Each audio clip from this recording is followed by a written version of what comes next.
life is a very complex thing. It's all our happiness and everything we like is based upon our choices far more than on our abilities to do things. And this all begins with perception. Perception not only shows us the consequences of the things we have chosen, but it also triggers our intelligence with emotions that on their turn influence the choices we make. So once we begin to make choices, all kinds of things can really touch us, like the size of something or the general effect a small thing has on you, or maybe even smaller, or the skin it has, or the loyalty it produces, or the weirdness of it, or the compassion we can feel with it. All those things are of influence in the way we make our decisions. So it really begins with an emotion. You mistrust something, or there are these delicate moments where beauty and integrity meet you at one point in your life, and then you really feel that you must be very close to paradise in a way.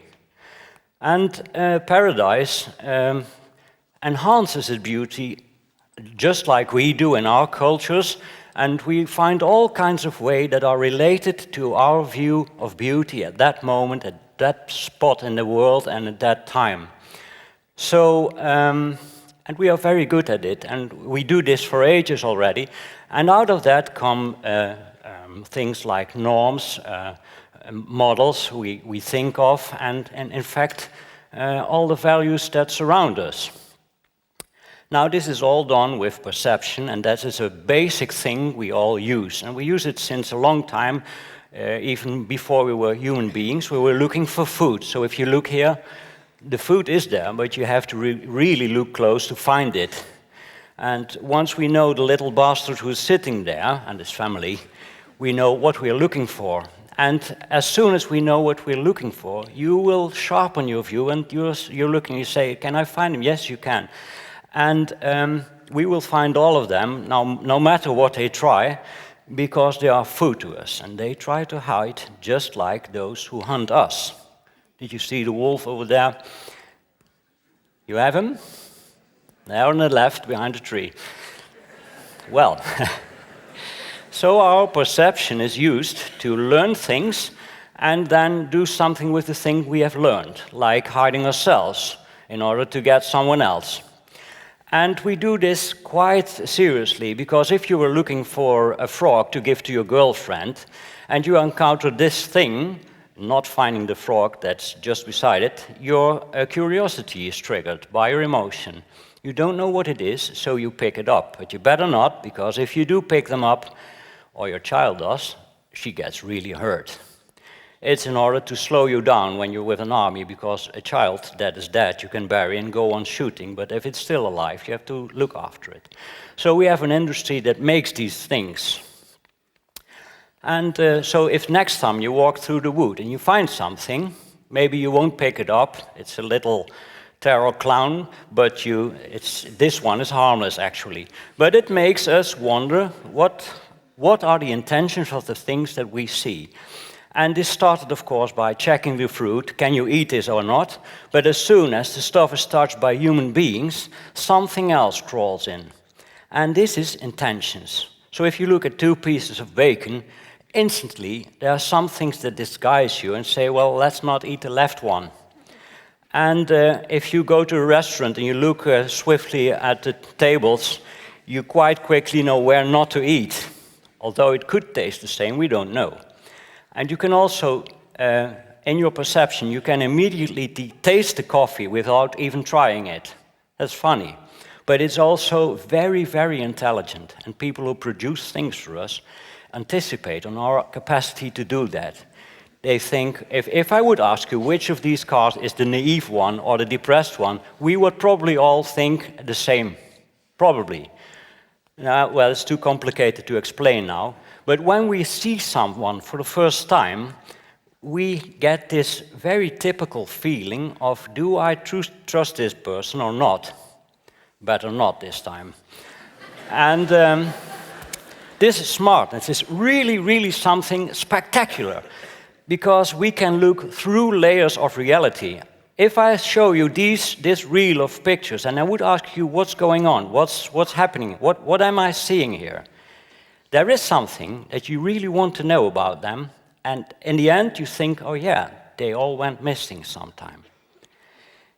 Afterwards you realize what happened to you because your logic starts to want to explain what happened. So when we are in a real situation, for instance, someone jumps out of the window, or if someone is saved, or something else happens, the first thing that happens is an emotion. That's what perception really is about. Now, this going from an emotion to ratio to reason is something an artist can postpone. He can keep you in the emotion modus, and in that way empathize something special in a way that, for instance, expresses the depth of death, or, for instance, silence, or something like abstractness, or despair, for instance, very well done, or what happens with our dreams. It's all the capacity of art. We can talk about the beauty, about vulnerability, about sorrow, about the end of all power someday. So our perception is mainly used to check whether something is valuable to us. And this began a long time ago when we worked together as social animals, and we exchanged things that had a balance of value because everybody made something themselves and they knew exactly whether something was well done or not. And in that exchanging system, we got forward from a kitchen like this to stuff that's standing in our kitchen now, and it all has a value, but there's an emotional attachment to it that is no longer only material. Because, for instance, everybody loves young hamsters like I do. And if I would have one, they are priceless. And if I want to buy an iPhone and I go to the shop and I ask how many hamsters is that, I really get into trouble. So that's why money is invented. Now we can price things in a reasonable way and we can start buying. And in 1860, you could buy for 5 guilders, which actually were gold coins, you could buy a chair, which would be now worth about 300 euro. And then in time, things gradually changed a bit. We're 1880, 1890, everything goes well. This is all inheritable joy made by arts and crafts and all things that last in their beauty and their value. But then somewhere around the 70s, things go terribly wrong. All of a sudden, all our grandchildren have an inheritable problem. There you have it. What happened?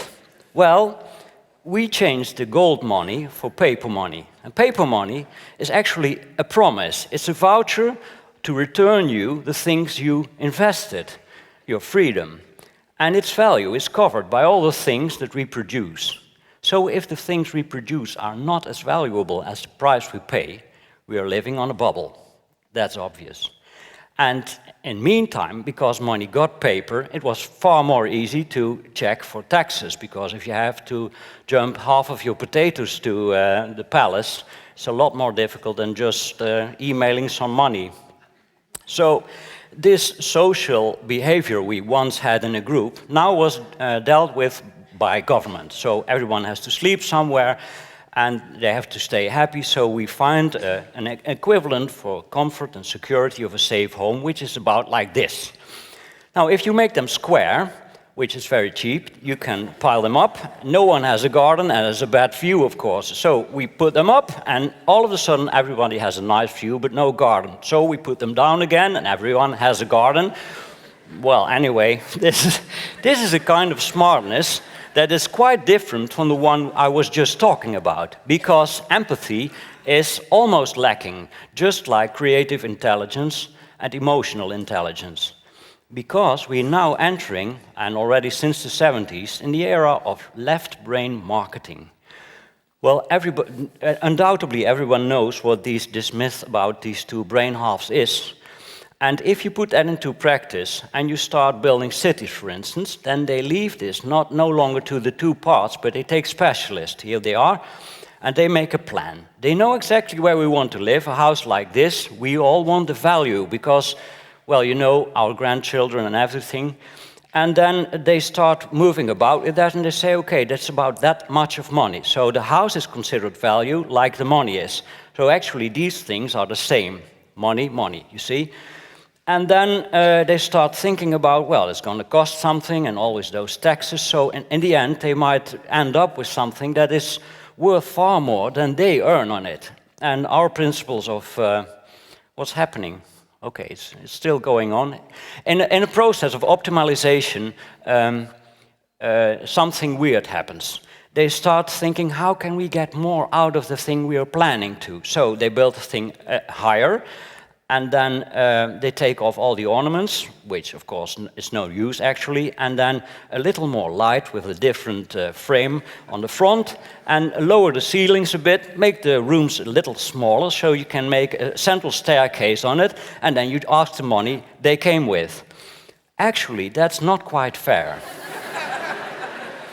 But these people never claim to be an artist, except for the one on the right, the architect, who all the time says, I'm an artist. Well, so the point is, how the fornication do they get away with that? You see, I told you, every time a producer makes something without delivering value, that profit makes our total value decrease, smaller. And what do? They take the trick of making choices. They say, well, you choose. It's easy sometimes, but it can be very hard. And so they say, well, we show you some ideas we have with some variations in a very abstract way, with lots of plastic on the table, and it has only shape. It has no contents, there are no promises, it's just about shape, and you can read it as well as a censored document. Then they invite us to come and tell something about that. What do you think? Well, this is our plan. What do you say? Isn't it great? Well, we'll tell you it is great, and we will also decide ourselves what we do in the end, because the people who have to pay want to make the profit. And then we have the choice to live there or there. That's the story. The same thing happened with pissing in public. 100 years ago, it looked like this. If I go in time, just like I did, and then you see it will turn up to be like this. Now the question is, did we make profit with this type of thinking, or did we create value? Both we didn't. Someone made profit, he has a factory in this stuff. And now we feed our parents when they grow old, and they give them a choice. Well, what will it be today, that one or that one? I'm sure this is not made with two brain halves. There's only one in use. The point is, art is exactly in the middle. I could be a child of them. And well, I'm working. Art and science have, since mankind, been digging for a truth that is bigger than only the things that stick out. They show you the value of the small things and the danger of the small things. And they are quite honest in that, and they do this without wanting to make profit. Honoris causa, they get an honorarium. So they really are looking for truth, goodness, and beauty, without thinking about aiming for profit, because that changes the concept of thinking. Now I got a letter, and I got even arrested, and I was brought to justice because I refused to register in the Chamber of Commerce, because in 2007 the law decided that an artist creates things with the deliberate aim for profit. Well, thank you very much for that description of my mind. I really think that's very offensive, and it's also dangerous, because now it seems that this way of thinking in marketing terms has won. And if you really want to change culture, you have to be very careful what you're doing. Very careful. Because before you know it, there are people gonna die. And so we had this conversation, and we thought, well, what on earth are we going to do? Before we know it, if there is a lack of empathy, of intelligence, of true intelligence, and something that's looking for the beauty, the true, and the valuable, we will build for the ruins for tomorrow. The miscalculations, the overrating, the radiation, in fact. And we can really not afford this any longer because the old Europe is bending on its knees and we are nearly on the end. The only thing we always relied on was the combination of art and science.